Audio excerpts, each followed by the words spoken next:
الحمد لله وكفى وسلام على عباده الذين اصطفى أما بعد فأعوذ بالله من الشيطان الرجيم بسم الله الرحمن الرحيم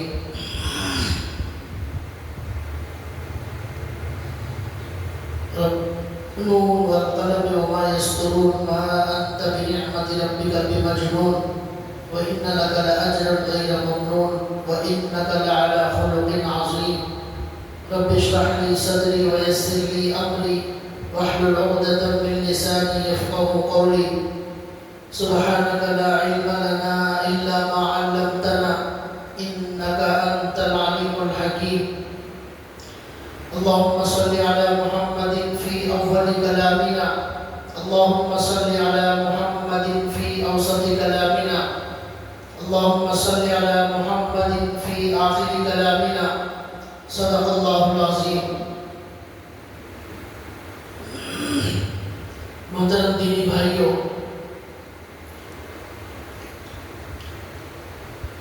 ہمارے نبی صلی اللہ علیہ وسلم اس دنیا میں آخری نبی بنا کر بھیجے گئے اور ہمارے نبی صلی اللہ علیہ وسلم نے تنے تنہا ایسی محنت کی کہ آپ کے اکیلے کی محنت کی وجہ سے 1,24,000 صحابہ اکرام آپ کی زندگی میں دین میں اور اسلام میں داخل ہو گئے. جو لوگ شراب میں، زنا میں اور ہر گندگی اور ہر برائی میں، شرک میں، کفر میں مبتلا تھے، وہ سب کے سب اللہ کے نبی کے اخلاق کی وجہ سے مکمل تبدیل ہو گئے اور ایسے بن گئے کہ اللہ کے لیے ہر چیز کی قربانی دینا ان کے لیے بہت محبوب مشغلہ بن گیا، ان کی عادت بن گئی. اللہ کے نبی صلی اللہ علیہ وسلم نے یہ جو انقلاب پیدا کیا، اس کے بارے میں ایک انگریز لکھتا ہے کہ پوری دنیا میں سب سے کامیاب انسان محمد صلی اللہ علیہ وسلم ہے، اس لیے کہ ان کا جو مقصد تھا، آپ صلی اللہ علیہ وسلم کا جو مقصد تھا وہ سب سے بڑا مقصد تھا، سب سے بلند مقصد تھا، سب سے عظیم مقصد تھا. مقصد چھوٹا اور معمولی نہیں تھا، بہت بڑا مقصد. اور وہ مقصد یہ تھا کہ پوری دنیا میں اسلام کو پھیلایا جائے، ایک معبود حق کی طرف لوگوں کو بلایا جائے، ہر ملک میں یہ کلمہ طیبہ پہنچ جائے، لوگ شرک اور کفر سے بچ جائے، جہنم سے لوگوں کو بچایا جائے.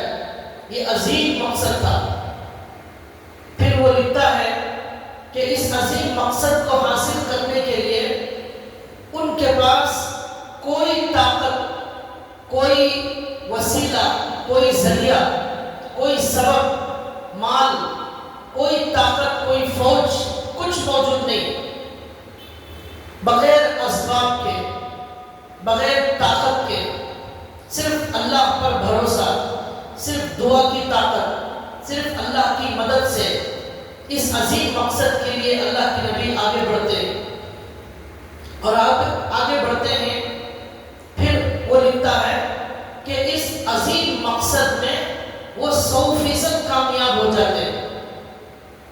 یہ 3 باتیں، مقصد بڑا عظیم، اسباب، وسائل، طاقت، ذریعہ کچھ نہیں، بالکل خالی ہاتھ، تنے تنہا، پھر بھی 100% کامیابی ان کو حاصل ہوتی ہے اور ان کی وجہ سے، ان کے صدقے میں، ان کی برکت سے پوری دنیا میں اسلام پھیل جاتا ہے، پوری دنیا کے اندر اسلام پھیل جاتا ہے.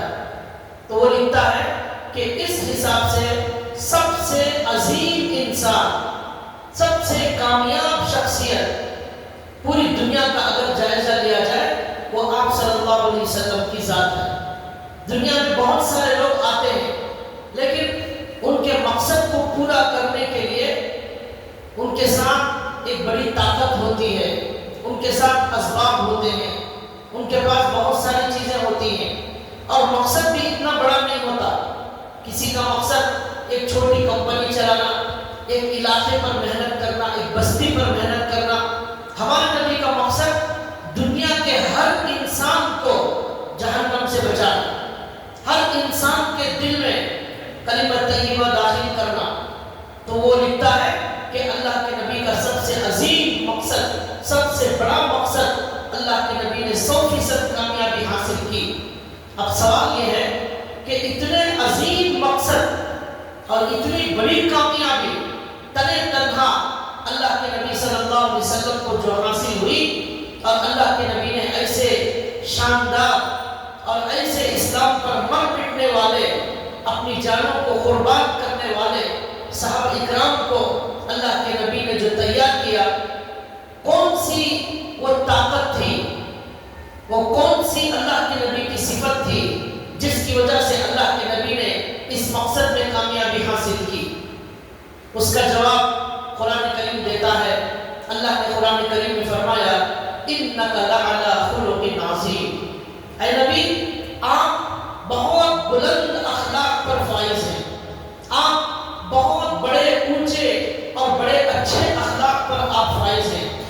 تو اللہ کے نبی صلی اللہ علیہ وسلم کے اندر بہت ساری صفات، بہت ساری خوبیاں اللہ نے رکھی تھی، لیکن ان میں سب سے زیادہ اہم صفت، سب سے بڑی صفت، اس کا نام ہے اچھے اخلاق۔ اس اچھے اخلاق کی وجہ سے ہمارے نبی صلی اللہ علیہ وسلم نے پوری دنیا فتح کی، اور اسلام کو اللہ کے نبی نے گھر گھر پہنچایا، اور اللہ کے نبی خود بھی سب سے عظیم اخلاق پر فائز تھے، اور اللہ کے نبی لوگوں کو بھی اچھے اخلاق کی تعلیم دیتے تھے۔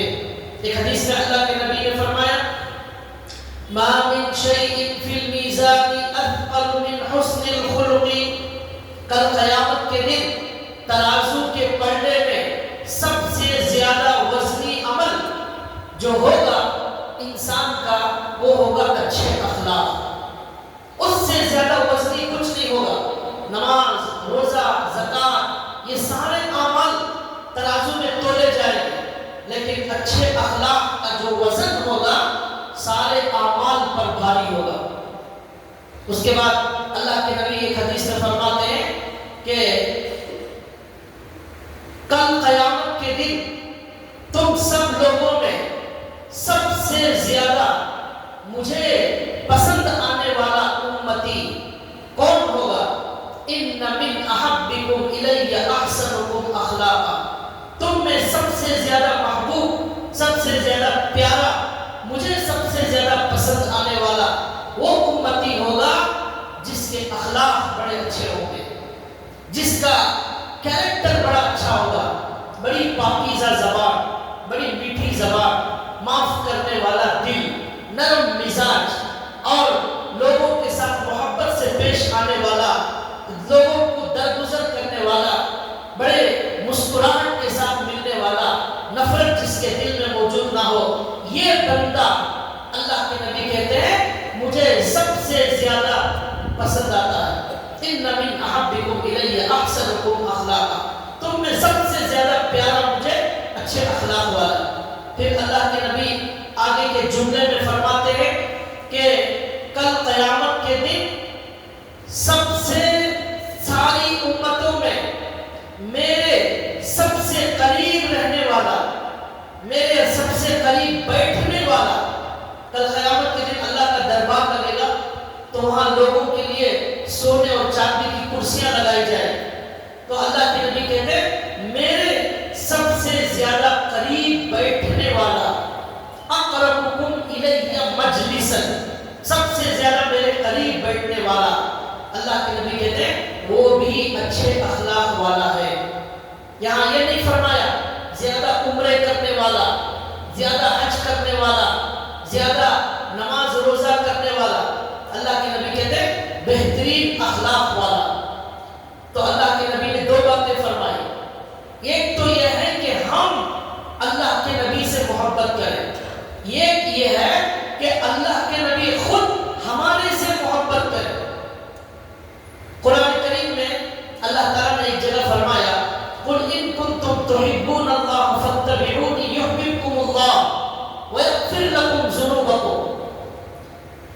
دیکھیے ایک یہ ہے کہ بندہ اللہ سے محبت کرتا ہے اور بندہ اللہ کے نبی سے محبت کرتا ہے، اور ایک یہ ہے کہ اللہ خود بندے سے محبت کرے اور اللہ کے نبی خود بندے سے محبت کرے۔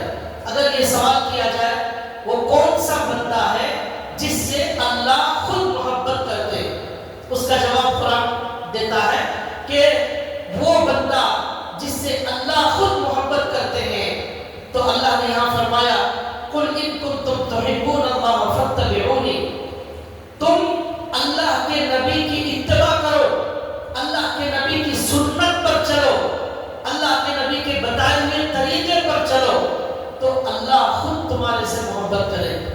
اگر آپ یہ چاہتے ہیں کہ اللہ خود ہمارے سے محبت کرے، اس کا جواب یہ ہے کہ ہمیں اللہ کے نبی کی سنتوں پر عمل کرنا ہے، اللہ کے نبی کی اتباع کرنا ہے۔ صبح سے لے کر رات کے سونے تک، صبح جب بستر سے اٹھتے ہیں وہاں سے لے کر رات کے سونے تک آپ کو معلوم ہونا چاہیے تقریباً 1000 سنتیں، 1000 سنتیں، صبح اٹھنے سے لے کر رات میں سونے تک، اس میں اٹھنے کی سنتیں، اس کے بعد وضو بنانے کی سنتیں، پھر فجر کی سنتیں، پھر اس کے بعد میں گھر سے باہر نکلنے کی سنتیں، مسجد میں جانے کی سنتیں، پھر مسجد سے نکلنے کی سنتیں، کھانے کی سنتیں اور کھانے کے درمیان کی سنتیں، کھانے کے بعد کی سنتیں۔ اسی طرح اللہ کے نبی کسی سے ملاقات کرتے تو ملاقات کی سنتیں، ہر طریقے کی سنتیں صبح سے لے کر رات تک۔ نماز کے اندر بھی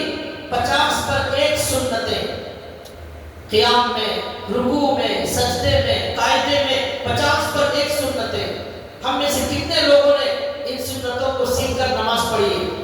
ہماری زندگی کا اتنا بڑا حصہ گزر گیا، کیا ہم نے کبھی ان کو جاننے کی کوشش کی؟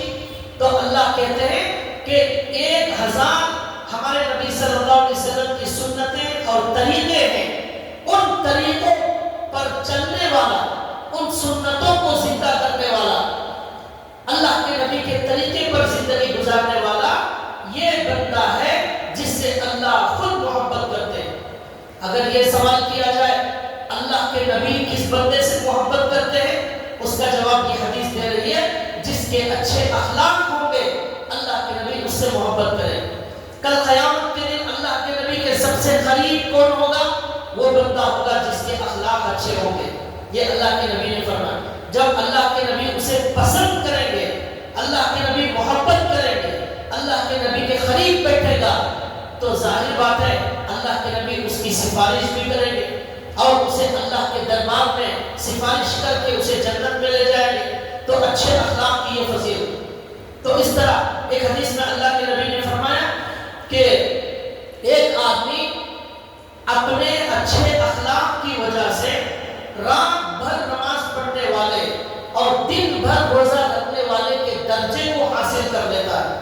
رات بھر نماز پڑھنا کتنا مشکل کام ہے، دن بھر روزہ رکھتے رہنا مستقل کتنا مجاہدے کا کام ہے۔ اللہ کے نبی کہتے ہیں کہ جو آدمی صرف اپنے اچھے اخلاق اپنے اندر پیدا کر لے، اس کی وجہ سے وہ آدمی اتنے بڑے مقام کو پہنچ جاتا ہے کہ رات بھر پڑھنے کا ثواب اسے ملتا ہے، دن بھر روزہ رکھنے کا ثواب اسے ملتا ہے۔ دیکھیے کتنی عظیم اللہ کے نبی صلی اللہ علیہ وسلم نے فضیلت بیان فرمائی۔ ایک روایت میں آتا ہے اما عائشہ رضی اللہ تعالیٰ عنہا سے کسی صحابی نے پوچھا کہ آپ صلی اللہ علیہ وسلم کے اخلاق کیسے تھے، آپ کے اخلاق کے بارے میں بتائیے۔ اما عائشہ رضی اللہ تعالیٰ عنہا نے جواب دیا کان خلقہ القرآن، آپ صلی اللہ علیہ وسلم کے اخلاق جاننا ہے تو قرآن کریم کا مطالعہ کرو، قرآن کریم کو پڑھو۔ قرآن کریم میں جو بھی خوبی، جو بھی اچھی بات، جو بھی اچھی بات اللہ کو پسند آنے والی بتائی ہے وہ ہمارے نبی میں موجود تھی، اور قرآن نے جس چیز سے منع کیا ہے وہ چیز ہمارے نبی کے اندر موجود نہیں تھی۔ یہ ہمارے نبی کے اخلاق، قرآن پڑھتے جاؤ ہمارے نبی کے اخلاق دیکھتے جاؤ۔ قرآن کریم میں ایک جگہ اللہ نے فرمایا ان اللہ یحب الصابرین، اللہ صبر کرنے والوں سے محبت کرتے ہیں۔ ہمارے نبی نبی سب سے زیادہ صبر کرنے والے. کیسی کیسی عظیم تکلیفیں ہمارے نبی کو دی گئی لیکن صبر کا پہاڑ بن گئے. قرآن میں اللہ نے فرمایا احسان کرنے والوں سے اللہ محبت کرتے ہیں. ان اللہ یحب المحسنین. سب سے زیادہ احسان کرنے والے ہمارے نبی، ان سے زیادہ کوئی احسان کرنے والا نہیں. قرآن میں اللہ نے فرمایا اللہ پر بھروسہ کرنے والوں سے اللہ محبت کرتے ہیں. اللہ پر سب سے زیادہ بھروسہ کرنے والے ہمارے نبی. اللہ نے قرآن میں فرمایا نماز خشوع اور خضوع کے ساتھ پڑھنے والے جو ہیں وہ کامیاب بندے ہیں. قد افلح المؤمنون الذین هم فی صلاتهم خاشعون. کامیاب ہو گئے وہ مومن جو اپنی نماز کو بہترین نماز بناتے ہیں، خشوع خضوع کی نماز پڑھتے ہیں. ہمارے نبی سے بہترین نماز پڑھنے والا کوئی نہیں. ایک حدیث میں آتا ہے ایک صحابی نے پوچھا اماں عائشہ سے کہ ہمارے نبی کی رات کی نماز کیسی ہوتی تھی. اماں عائشہ کہتی ہیں اللہ کے نبی پہلے تہجد میں 4 رکعت پڑھتے تھے. لا تسأل عن حسنہن و طولہن. وہ نماز کتنی خوبصورت ہوتی تھی اس کو بیان کرنے کے لیے میرے پاس الفاظ نہیں.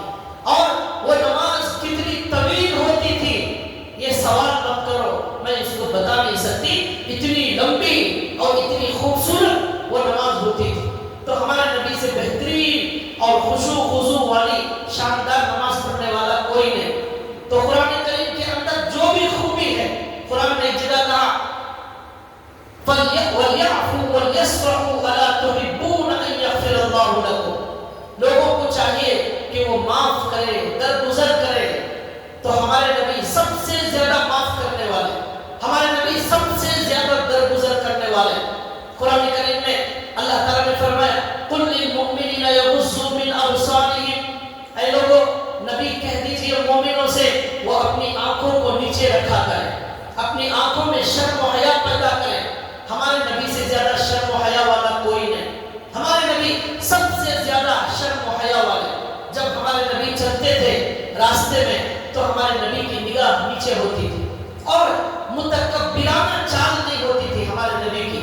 جھک کر چلتے تھے جیسا کہ اوپر پہاڑ سے کوئی آدمی نیچے اترتا ہے ذرا جھک کر چلتا ہے، اکڑ کر نہیں چلتا. اس طرح ہمارے نبی کی چال ہوتی تھی، نگاہیں نیچے ہوتی تھی اور سامنے کی طرف تھوڑا جھکے ہوئے تھے. تو اللہ کو جو چال پسند وہ ہمارے نبی میں موجود. ہمارے اللہ کو جو بات کرنے کا طریقہ پسند وہ ہمارے نبی موجود. اللہ نے قرآن میں فرمایا وَلَا يَغْتَبْ بَعْضُكُمْ بَعْضًا. کوئی کبھی کسی کے پیٹھ کے پیچھے غیبت نہ کرے. ہمارے نبی نے زندگی میں کبھی کسی کی برائی نہیں کی، کبھی کسی کی پیٹھ کے پیچھے غیبت نہیں کی. قرآن کہتا ہے یا ایھا الذین آمنوا اجتنبوا کثیرا من الظن ان بعض الظن اثم. لوگوں کے بارے میں بدگمانی مت کرو، اچھا خیال رکھو.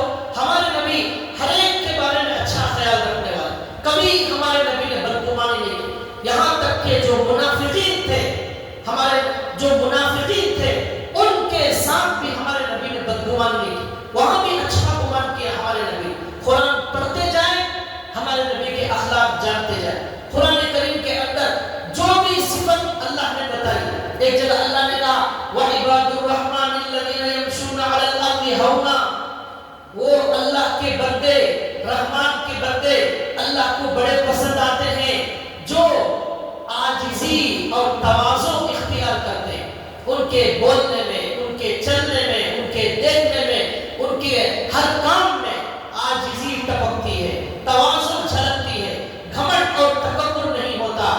تو اللہ نے یہ فرمایا ہمارے نبی سب سے زیادہ عاجزی اور متواضع، تکبر سے بالکل دور ہمارے نبی ایسے تھے. قرآن کہتا ہے الذین یبیتون لربہم سجدا وقیاما.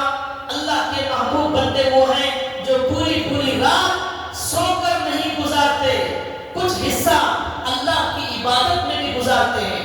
ہمارے نبی آدھی رات تہجد کی عبادت کرتے تھے.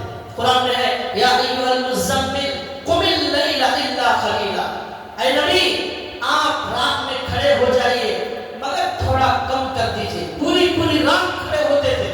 اللہ کو رحم آیا، اللہ نے کہا پوری رات مت کھڑے ہو جائیے، الا قلیلا، تھوڑا کم کر لیجیے، نصفہ او انقص منہ قلیلا، آدھا کر لیجیے، آدھی رات سونا، آدھی رات عبادت کرنا، یا اور عبادت تھوڑی کم کر لیجیے۔ تو پھر بھی ہمارے نبی صلی اللہ علیہ وسلم آدھی رات یا آدھی رات کے قریب تک عبادت کرتے تھے۔ ہم میں سے کتنے ایسے بندے ہیں جن کو تہجد کی توفیق نصیب ہوتی ہے، اللہ تعالیٰ آسمان دنیا پر آتے ہیں اور اللہ پکارتے ہیں اور ہم بڑی آرام کی نیند سوتے ہیں۔ یہ ہمارے نبی کے اخلاق، ہمارے نبی کی صفات۔ تو یہ ہمارے نبی کے اخلاق، ہم عائشہ نے کہا قرآن پڑھتے جاؤ، ہمارے نبی کے اخلاق دیکھتے جاؤ۔ اب تہجد پوری رات پڑھنے کے بعد قرآن کہتا ہے والذین یقولون ربنا اصرف عنا عذاب جہنم، رات بھر عبادت کرنے کے بعد وہ گھمنڈ اور تکبر میں نہیں آتے۔ صبح ہونے کے بعد میں بہت بڑا نمازی، میں بڑا حاجی، میں بڑا دیندار، میں بڑا یہ بڑا ایسا، یہ دعویٰ نہیں کرتے، اپنی عبادت کا دعویٰ نہیں کرتے، بلکہ تہجد گزار صبح میں اٹھ کر کیا کہتے ہیں؟ ربنا اصرف عنا عذاب جہنم ان عذابها کان غراما، اے اللہ ہمیں جہنم سے بچا لیجیے۔ تہجد کے بعد جنت مانگنا چاہیے لیکن جہنم سے پناہ مانگتے ہیں، اپنی عبادت کو عبادت نہیں سمجھتے۔ دیکھ لو اسی طرح ہمارے نبی کے اندر یہ صفات موجود تھی۔ ہمارے نبی نے اپنی حدیث میں فرمایا کوئی بندہ اپنے عمل کی وجہ سے جنت میں نہیں جائے گا، اللہ کے فضل سے جنت میں جائے گا۔ صحابہ نے پوچھا یا رسول اللہ کیا آپ بھی اپنے عمل سے نہیں جائیں گے؟ اللہ کے نبی نے فرمایا نہیں، میں بھی میرے رب کے فضل اور اس کی مہربانی کی وجہ سے جنت میں جاؤں گا، میں اپنے عمل سے نہیں جاؤں۔ ہمارے عمل کی کوئی حیثیت ہی نہیں، اللہ کی نعمتیں ایسی عجیب و غریب ہے، اللہ کا احسان ہے، اس نے ہمیں توفیق دی، ہمارا کوئی کمال نہیں۔ تو لہذا ایک حدیث میں اللہ کے نبی فرماتے ہیں کہ ایک بندہ اپنے پیدائش کے دن سے لے کر موت تک سجدے میں پڑا رہے، پیدائش سے لے کر موت تک سجدے میں پڑا رہے، تب بھی کل قیامت کے دن جب اس کے سامنے جنت کی نعمتوں کو ظاہر کیا جائے گا، جہنم کے عذابات کو ظاہر کیا جائے گا، اللہ کا دربار لگے گا، اعمال کو تولا جائے گا اور حساب و کتاب ہوگا، پوچھ تاچھ ہوگی، کیا نعمتوں کو تم نے استعمال کیا، کہاں اپنی زندگی کو خرچ کیا، اپنا وقت کہاں لگایا، اپنی جوانی کہاں لگائی، اپنا مال کہاں سے کمایا، کہاں خرچ کیا، کتنا کمایا، یہ سب حساب کتاب ہو رہا ہے اور ایک ایک عمل کو دیکھا جا رہا ہے، اس عمل کے اندر کے اخلاص کو تولا جا رہا ہے۔ تو اللہ کے نبی کہتے ہیں پیدائش سے لے کر موت تک جو آدمی سجدے میں عبادت کرنے والا ہے وہ اپنے عمل کو کل قیامت کے دن حقیر اور معمولی سمجھے گا، حقیر اور معمولی سمجھے گا، وہاں کی نعمتیں ایسی عجیب ہوں گی۔ اب ہمارے جیسے ٹوٹے پھوٹے لوگ اور لگڑے لولے ہمارے اعمال، نہ نماز ہمارے پاس ڈھنگ کی ہے، نہ اللہ کا ذکر ہماری زندگی میں ہے، نہ قرآن کی تلاوت ہے، نہ سجدہ ہمارے پاس ڈھنگ کا موجود ہے، ہم اپنے عمل کو کتنا معمولی سمجھیں گے۔ تو لہذا عمل کو کبھی بھی بڑا نہیں سمجھنا چاہیے، اللہ کی فضل سے ہمیں کامیابی ہو سکتی ہے۔ یہی اللہ کے نبی کے اخلاق قرآن میں بتائے گئے۔ پوری رات تہجد پڑھنے کے بعد صبح کہتے تھے اللہ میرے گناہوں کو معاف فرما دیجیے، مجھے جہنم سے بچا لیجیے۔ پھر قرآن کہتا ہے والذین اذا انفقوا لم یسرفوا ولم یقتروا وکان بین ذلک قواما۔ اللہ کے نیک بندے کیسے ہوتے ہیں؟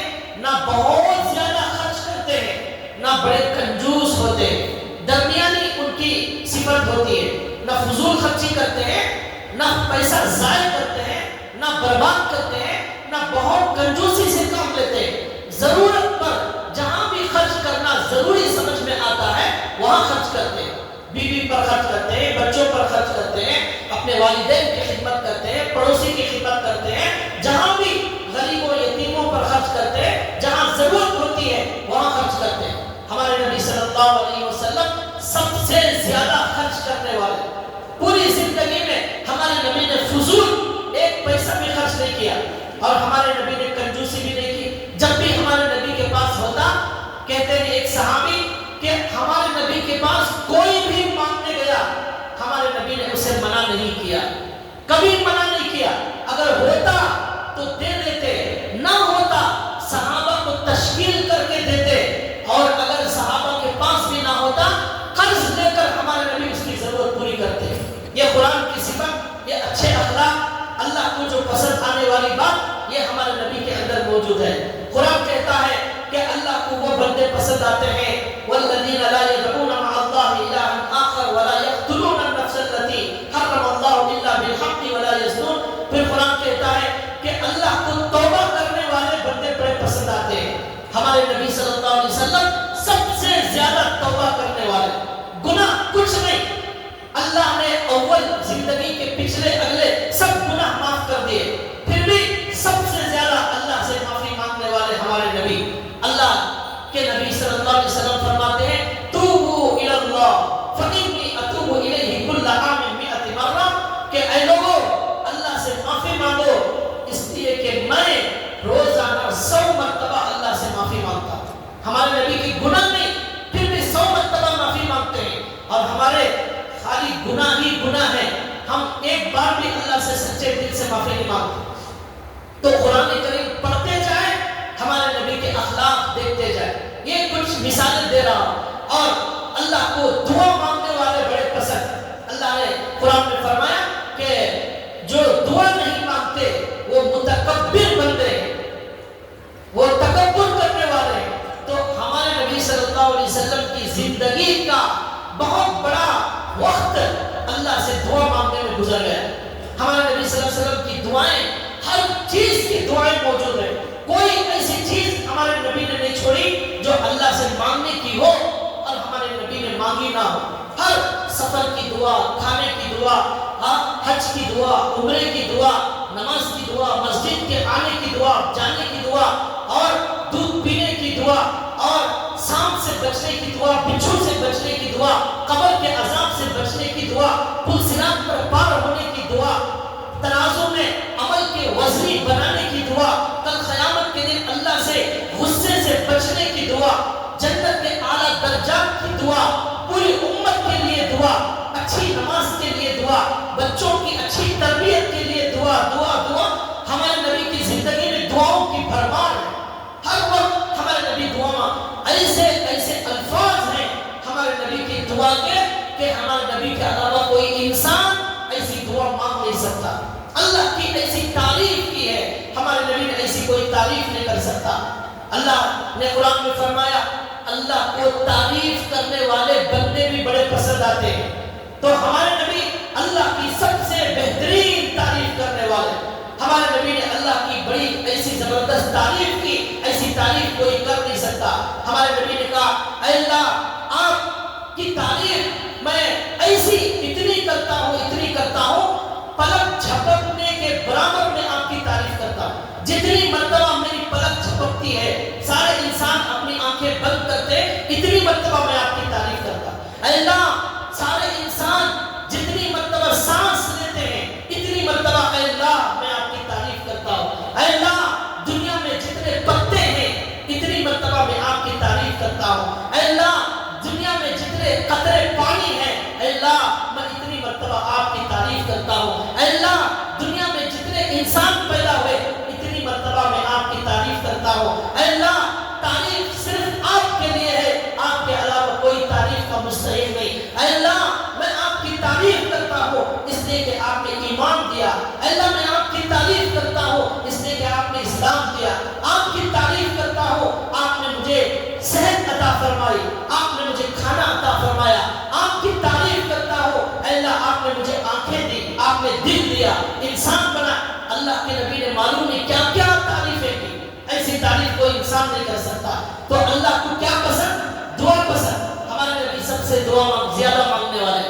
اللہ کو تعریف کرنا پسند، ہمارے نبی سب سے زیادہ تعریف کرنے والے۔ تو اب اماں عائشہ نے یہ سمجھایا اچھے اخلاق کا مطلب یہ ہے، اچھے اخلاق کا مطلب ہر وہ خوبی، ہر وہ صفت جو اللہ کو پسند ہے، جو اللہ نے قرآن میں بیان فرمایا، وہ ساری صفات، وہ ساری خوبیاں جو اللہ نے بیان فرمائی، وہ ہمارے اندر آ معاف کرنے کا نام نہیں ہے. اچھے اخلاق کی تعریف ہے قرآن کی ہر وہ صفت جو اللہ کو پسند ہو وہ ہمارے اندر آ جائے. اس کی میں نے کچھ مثالیں بیان فرمائی. اور جو بھی برائی قرآن میں اللہ نے بیان فرمائی، غیبت جائز نہیں، بدگمانی جائز نہیں، نماز چھوڑنا جائز نہیں، قتل کرنا جائز نہیں، دھوکہ دینا جائز نہیں، جھوٹ بولنا جائز نہیں، یہ ساری برائیاں اپنے اندر سے نکال دی جائیں تب جا کر ایک انسان اچھے اخلاق والا بنتا ہے. ہمارے نبی صلی اللہ علیہ وسلم سب سے اعلیٰ ترین اخلاق پر فائز تھے، اور ہمارے نبی نے انہی اخلاق کی وجہ سے ہمارے نبی نے صحابہ اکرام کے دلوں کو بدل دیا، صحابہ اکرام کے اندر ایمان کی روح کو پھونک دیا، پورے عرب کے اندر ایک انقلاب برپا کر دیا. یہ ہمارے نبی کے اعلیٰ درجے کے اخلاق کی وجہ سے تھا. ایک مرتبہ ایک یہودی ہمارے نبی کے بارے میں ان کی کتابوں میں پڑھتا ہے، دیکھتا ہے کہ ہمارے نبی کے اندر جو بھی صفات ہیں وہ توریت میں پچھلی کتابوں میں لکھے ہوئے ہیں. تو وہ پڑھتے پڑھتے اس کے ایک جگہ پڑھتا ہے کہ آخری نبی کی ایک نشانی یہ ہوگی کہ وہ ایسے ہوں گے کہ غصہ ان کا آؤٹ آف کنٹرول نہیں ہوگا، غصے پر حلم غالب ہوگا، غصہ مغلوب ہوگا، وہ غصہ کرنے والے نہیں ہوں گے، اور ان کو سخت سے سخت بات کہی جائے تب بھی وہ غصہ نہیں کرتے. یہ دو صفتیں ہمارے نبی کے وہ پڑھتا ہے، ہمارے نبی کے اخلاق کے بارے میں پڑھتا ہے کہ وہ غصہ نہیں کرتے اگرچہ کہ ان کے سامنے سخت بات کہی جائے. یہ یہودی جاتا ہے اللہ کے نبی کی خدمت میں، اور اتفاق سے اس یہودی سے ہمارے نبی صلی اللہ علیہ وسلم نے کچھ ضرورت پر قرض لیا ہوتا ہے. اب یہ آدمی اپنا قرض وصول کرنے کے لیے ہمارے نبی کی خدمت میں آتا ہے، اور وقت ہونے سے پہلے آ جاتا ہے، اور بھی کچھ دن باقی ہیں وہ قرض کی ادائیگی کے لیے، اس سے پہلے آ جاتا ہے. اور صحابہ اکرام بیٹھے ہوئے آ کر ہمارے نبی سے کہتا ہے کہ میرا قرض ادا کرو. اب ہمارے نبی یہ بھی نہیں کہتے کہ تمہارا ابھی وقت نہیں ہوا، میں نے اور بھی مہلت لی ہے، یہ بھی ہمارے نبی نہیں کہتے. ہمارے نبی خاموش بیٹھے ہوئے، قرض ادا کرنے کے لیے فی الحال انتظام نہیں ہے ہمارے نبی کے پاس. اب وہ کہتا ہے، زور سے چیخنا شروع کرتا ہے، میرا قرض ادا کرو، میرا قرض ادا کرو. ہمارے نبی خاموش بیٹھے ہوئے. پھر وہ کہتا ہے، کیا تمہارا خاندان پورا ایسا ہی ہے جو قرض صحیح ادا نہیں کرتا؟ کیا آپ کا یہی طریقہ ہے؟ قرض لے کر جو قرض ادا دینے والے ہیں ان کو پھراتے رہتے ہیں؟ اس طرح ہمارے نبی سے خطاب کرتا ہے. ہمارے نبی بالکل خاموش ہے، یہاں تک کہ وہ آگے بڑھ کر ہمارے نبی کے کرتے کو پکڑ کر زور سے کھینچتا ہے. اس کے باوجود ہمارے نبی اس پر غصہ نہیں کرتے، بالکل خاموش. یہ دیکھ کر حضرت عمر رضی اللہ تعالیٰ عنہ جو ہے کھڑے ہو گئے تلوار لے کر، حسب معمول کھڑے ہو گئے، اور اس یہودی کو پکڑ کر کہنے لگے، چھوڑ دے ورنہ تیری گردن اڑا دوں. اب ہمارے نبی صلی اللہ علیہ وسلم حضرت عمر سے کہتے ہیں، عمر تمہارے سے مجھے یہ امید نہیں تھی. کیا کہتے ہیں؟ اے عمر تمہارے سے مجھے یہ امید نہیں تھی، یہ توقع نہیں تھی. تمہیں یہ کرنا چاہیے تھا کہ پہلے مجھے نصیحت کرنا چاہیے تھا کہ آپ یا رسول اللہ اس کا قرض کیوں نہیں ادا کر رہے ہیں، آپ قرض ادا کیجئے، یہ مجھے پہلے نصیحت کرنا چاہیے تھا. اس کے بجائے تم اسے ماننے تیار ہو گئے. یہ غلط بات ہے، ایسا نہیں ہونا چاہیے، یہ اخلاق کے خلاف ہے. یہ اللہ کے نبی حضرت عمر کو نصیحت کرتے ہیں. اور اس کے بعد حضرت عمر رضی اللہ تعالیٰ عنہ کھڑے ہوتے ہیں اور کہتے ہیں، یا رسول اللہ معافی چاہتا ہوں، میں آپ کا قرض ادا کرنا چاہتا ہوں، آپ مجھے اجازت دیجیے. اب اللہ کے نبی کہتے ہیں، جاؤ اس کا قرضہ ادا کرو، اور 20 سا اسے زیادہ ادا کرنا میری طرف سے، جتنا دینا ہے اس سے زیادہ 20 سا اسے زیادہ دینا. کیوں؟ اس لیے کہ تم نے اس کو جو دھمکی دی مارنے کی، سخت ناراضگی کا، غصے کا اس پر اظہار کیا، اس کو ڈانٹا، اس لیے جتنا دینا ہے وہ بھی، اور اس پر جو سخت کلامی کی اس کی وجہ سے اور زیادہ اسے ادا کرو. اور اس کے بعد اللہ کے نبی نے کہا جائیے آپ اپنا قرض وصول کر لیجئے اور زیادہ ہماری طرف سے وصول کر لیجئے۔ اللہ کے نبی بالکل غصہ نہیں ہوتے۔ اب وہ یہودی کہتا ہے یا رسول اللہ میں قرض مانگنے نہیں آیا تھا، میں کلمہ پڑھ کر مسلمان ہونے کے لیے آیا تھا، میں صرف یہ دیکھنا چاہتا تھا کہ آپ کے بارے میں جو کتاب میں لکھا ہوا ہے کہ آپ کو بالکل غصہ نہیں آتا، آپ کو سخت سے سخت بات کہی جائے پھر بھی آپ غصہ نہیں کرتے، یہ دیکھنے کے لیے یا رسول اللہ میں آپ کے پاس آیا تھا۔ یہ تو بہت ساری صفات آپ کی دیکھ لیا، یہ صفت نہیں دیکھا تھا، اس لیے آپ کے پاس آیا تھا۔ اب مجھے یقین ہو گیا ہے آپ ہی آخری نبی ہیں، کلمہ پڑھ کر مسلمان ہو جاتا۔ ایک پوری دنیا میں آج 200 کروڑ لوگ مسلمان الحمدللہ اسلام پر موجود ہیں، وہ ہمارے نبی کا صدقہ ہے، ہمارے نبی کی محنت۔ اتنا عظیم کارنامہ، ایسا عظیم کارنامہ ہمارے نبی نے جس طاقت کے ذریعے سے کیا، اس طاقت کا نام ہے اچھے اخلاق، اس طاقت کا نام ہے بہترین اخلاق۔ ایک مرتبہ اللہ کے نبی راستے میں چلتے رہتے ہیں، ایک آدمی دیہات والا آ جاتا ہے اور آ کر کہتا ہے اے محمد، اللہ نے جو تمہارا مال تم کو دیا ہے وہ تمہارا مال نہیں ہے، وہ اللہ کا مال ہے، اللہ کے غریبوں پر خرچ کرو۔ اس کے بعد کہتا ہے یہ میرے 2 اونٹ خالی ہیں، ان کو مال سے بھر دیا جائے، جب تک آپ مجھے اتنا مال نہیں دیں گے میں آپ کو یہاں سے جانے نہیں دوں گا۔ ہمارے نبی کے گلے میں چادر ہوتی ہے، وہ چادر پکڑ کر زور سے کھینچتا ہے، اس کی وجہ سے ہمارے نبی کے گردن پر لال نشان پڑ جاتا ہے۔ اس کے باوجود ہمارے نبی صلی اللہ علیہ وسلم غصہ ہونے کے بجائے مسکرانے لگتے ہیں اور دیکھتے ہیں کہ ایسی حرکتیں کر رہا ہے۔ اس کے بعد اللہ کے نبی نے کہا کہ ٹھیک ہے اللہ کا مال اللہ کے غریب بندوں کو دینا ہے، اللہ کی امانت، لیکن تم نے جو میرے ساتھ سختی کی ہے اور یہ چادر کھینچی ہے اس کا بدلہ کیا ہوگا؟ وہ کہتا ہے میں کوئی بدلہ دینے والا نہیں ہوں۔ پھر اللہ کے نبی مسکرانے لگتے ہیں۔ اب اس کے بعد اللہ کے نبی صحابی کو حکم دیتے ہیں یہ جیسا چاہتا ہے اسی طرح اس کے 2 اونٹوں کو غلے سے بھر دیا جائے۔ اب اللہ کے نبی اس طرح سختی کرنے والے کے ساتھ کس طرح محبت کا معاملہ ہمارے نبی فرماتے تھے، جس کی وجہ سے ہمارے نبی کے ان اخلاق کی وجہ سے پوری دنیا میں اسلام پھیلتا چلا گیا۔ تو یہ اخلاق آج بھی ہم اگر اپنے اندر اپنائیں گے آج بھی اسلام پھیلنے کے لیے تیار ہے۔ اسلام ایک خوشبو کا نام ہے، وہ پھیل کر رہتی ہے، سونگنا چاہو یا نہ چاہو لیکن خوشبو ضرور آئے گی۔ اسی طرح یہ اسلام ایک خوشبو کا نام ہے، یہ ہر گھر میں پہنچنے والی چیز، ہر ملک ہر بستی میں پہنچنے والی چیز، لیکن کمی یہ ہے، کمی ہمارے اندر ہے۔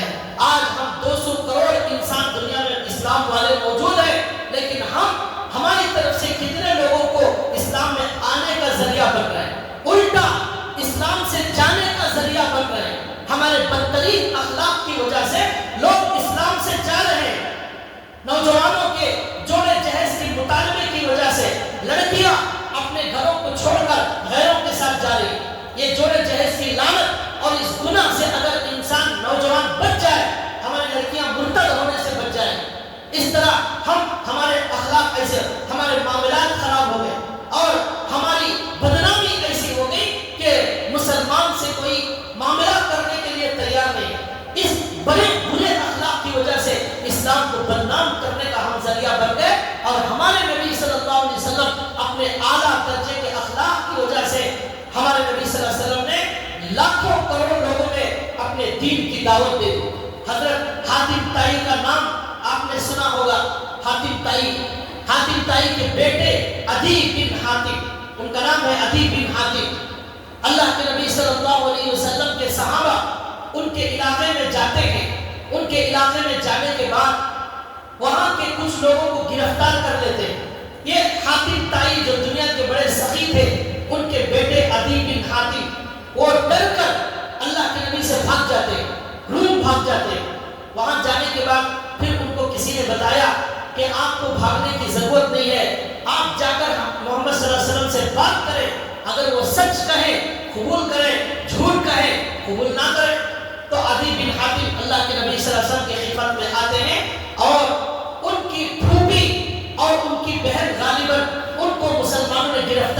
پیدا ہوتا ہے وہ وہی ہوتی ہیں. تو اب ان کی جو پھوپھی ہوتی ہے وہاں موجود ہوتی ہیں. عدی بن حاتم بھی آتے ہیں.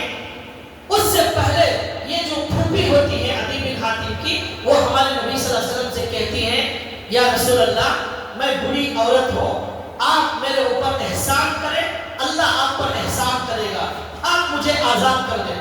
اللہ کے نبی کہتے ہیں فوراً حکم جاری کرتے ہیں کہ ان کی پھوپھی کو آزاد کیا جائے, آزاد کر دیتے ہیں. اس کے بعد حضرت علی رضی اللہ تعالیٰ عنہ آ کر ان پھوپھی سے کہتے ہیں ہمارے نبی بڑے سخاوت کرنے والے ہیں, آپ کو جانے کے لیے اونٹ اور سواری موجود نہیں ہے, توشہ بھی موجود نہیں ہے سفر کا, ہمارے نبی سے مانگ لو, ہمارے نبی آزاد بھی کریں گے مجرم کو اور سواری بھی عطا کریں گے. اب یہ پھوپھی آ کر کہتی ہے یا رسول اللہ اب مجھے واپس جانے, سواری موجود نہیں, آپ نے آزاد کر دیا, سواری موجود نہیں ہے, سواری بھی عنایت فرمائیے. اب ہمارے نبی ان کے لیے اونٹ کا انتظام کرتے ہیں, اس پر سامان کا انتظام کرتے ہیں, ان کے لیے پورا نظام بناتے ہیں جانے کا. کس کو؟ جس مجرم کو گرفتار کیا گیا ان کے لیے. اب عدی بن حاتم آتے ہیں اور آ کر اللہ کے نبی کے سامنے بیٹھتے ہیں. ہمارے نبی کہتے ہیں اے عدی کہاں بھاگ رہے ہو, کیا اس لیے بھاگ رہے ہو کہ کلمہ پڑھنا پڑے گا؟ پھر ہمارے نبی کہتے ہیں بتاؤ اللہ کے علاوہ کوئی معبود جب نہیں ہے تو اس کلمے سے کہاں بھاگو گے؟ کلمہ پڑھے بغیر کوئی نجات کا راستہ نہیں ہے. کیا اس لیے بھاگ رہے ہو کہ اللہ اکبر کہنا پڑے گا؟ اللہ سے بڑا کون ہے؟ اللہ اکبر نہیں کہیں گے تو کیا کہیں گے؟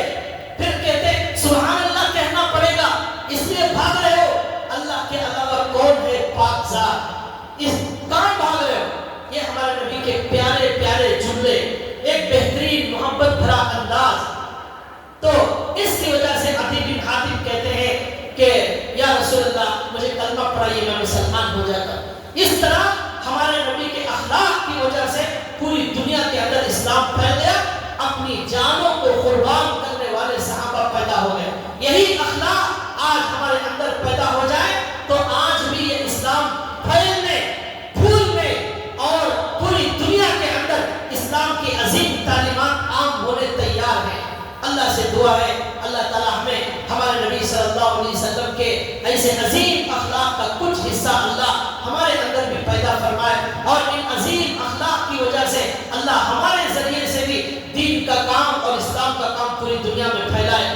وما علینا الا البلاغ. آخر میں مسجد کے اخراجات کے لیے آپ حضرات